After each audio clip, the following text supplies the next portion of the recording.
Hello to all my favorite people. It is I, Jason EMMITT, coming at you with more movie news. So I recently had the opportunity to catch an early screening of the upcoming horror flick, Sting. Sting is set to release April the 12th, and if you're afraid of spiders, well, this probably isn't the movie for you. Ahead is my spoiler-free review, but first, can you give me 20 seconds to talk about our sponsor? We'll get this out of the way, then we'll move on. Our sponsor is BustedTees.com. BustedTees.com is great for geeks like myself because they have great shirts, hats, socks, and apparel, all related to your favorite shows, games, and movies. If you head over and use our code, Jason25945 at checkout, you're going to get 20% off your purchase, which rocks for you.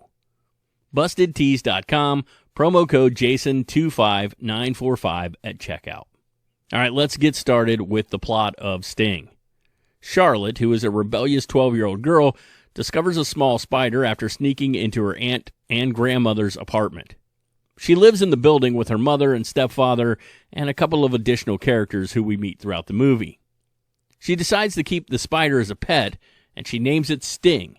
She puts it in a jar, and she starts to discover it's no ordinary arachnid, but it seems hyper-intelligent, can mimic sound, and it seems to be growing extremely fast. What's more, the thing seems hungry, like all the time hungry. And soon enough, the bugs she's been feeding it just aren't enough. All right, I am a lover of the horror genre. I love monster movies, and I enjoy creature features. I actually like most giant spider movies, even the schlocky ones, so Sting was right up my alley. Now, before I get too deep into this, let me start by saying this is by no means a perfect film. It plays by quite a few of the standard numbers and doesn't explore too much in the way of new territory. I could have probably told you how a lot of the film was going to play out before it actually happened. But I still enjoyed it. I appreciated the acting in the film, especially. With a small cast, you need folks who can deliver well. One familiar face in the film was Jermaine Fowler. You might know him recently from Ricky Stenicki. He was also in Coming to America and Judas and the Black Messiah. He is great in this movie and adds a nice dose of humor without going over the top or coming off as unbelievable until he does. And I don't blame him for that. It's a script thing. I don't want to say too much more because I don't want to give anything away. But his character takes a sudden change in attitude that, well, I would have preferred didn't happen. Charlotte, who is very well played by Lila Brown, does a really good job of portraying a misunderstood preteen who's trying to deal with the hurt that comes from an absentee parent.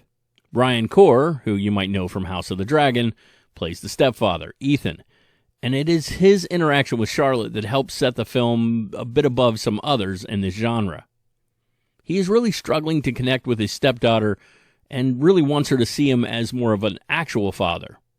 They have a great dynamic, which I really enjoyed in this movie.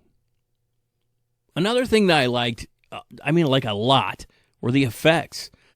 This film used almost all practical effects, and it was from the geniuses over at Weta.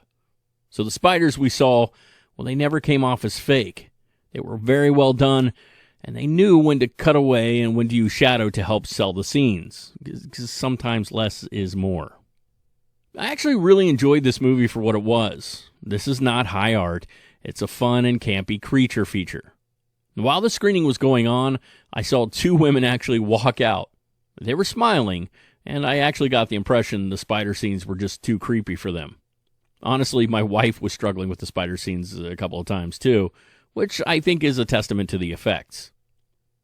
Now, after the movie, I heard one man say he didn't like it, but then I heard a couple of guys saying it was a lot of fun.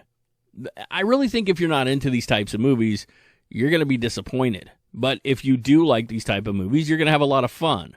I was entertained, and I had a lot of fun. It reminded me of the horror films I used to enjoy back in the 90s. So Sting was written and directed by Kia Roche Turner. It is rated R for language and violence, and like I said, it's set to hit theaters on April 12th, 2024. So there you have it. Hey guys, thank you so much for watching. Let me know your thoughts in the comments below, and until next time, maybe go watch Arachnophobia or Eight-Legged Freaks to get you ready for this one, and stay awesome. Thank you for watching the mixtape. Don't forget to like, comment, and subscribe. Click the bell icon for notifications when new videos come out. And remember to always stay awesome.